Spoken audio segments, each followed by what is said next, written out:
Nous sommes mardi 26 septembre 2023. Bonjour à toutes, bonjour à tous.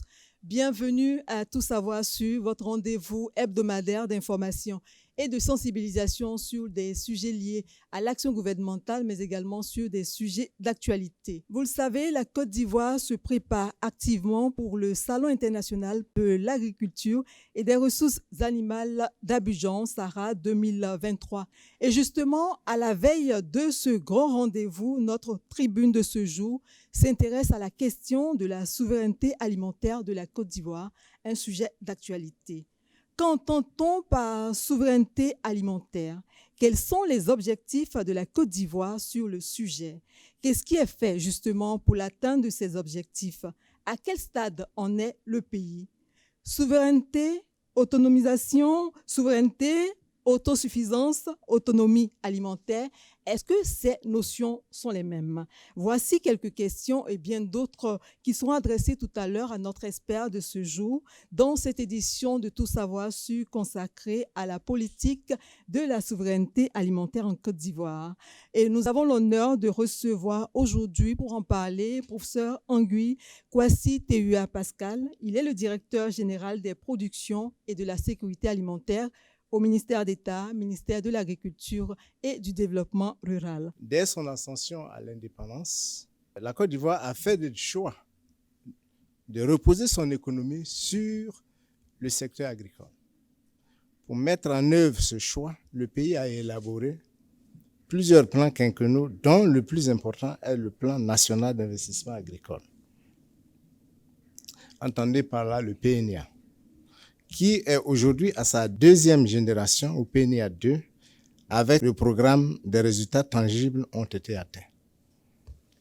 Entre autres, on peut noter l'augmentation du volume des productions agricoles, l'accroissement des revenus captés par les producteurs, la création de nombreux emplois, l'amélioration de la gouvernance des grandes filières agricoles.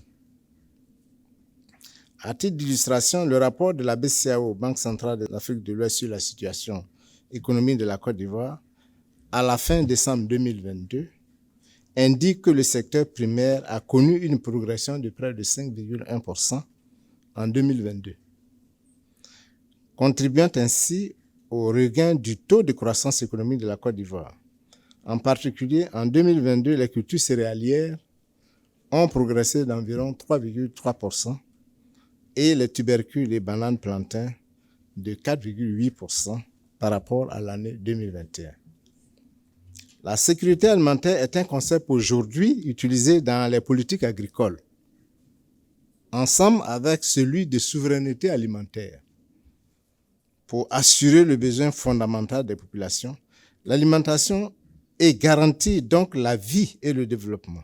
En effet, la souveraineté alimentaire est le droit des peuples à une alimentation saine et culturellement appropriée, produite par les méthodes durables, et le droit des peuples de définir leur propre système agricole et alimentaire.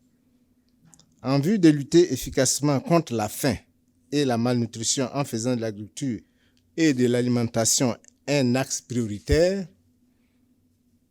pour améliorer le niveau de vie des populations sur le plan économique et social, le gouvernement ivoirien, à travers son ministère de l'Agriculture, a initié, dans le cadre du PNIA 1 et 2, plusieurs programmes d'appui à la sécurité nutritionnelle et la souveraineté alimentaire.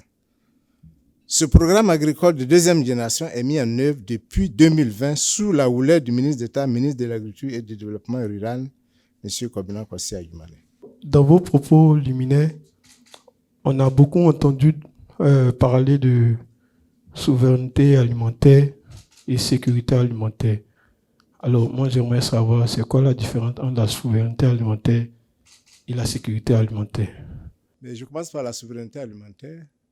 C'est le droit de définir par un gouvernement, un pays, de définir et de mettre en œuvre sa propre politique de sécurité alimentaire, par sa propre politique de production agricole, à savoir tous les domaines, donc dans le domaine de la production, dans le domaine de l'approvisionnement en intrants et en tout cas toute la filière agricole.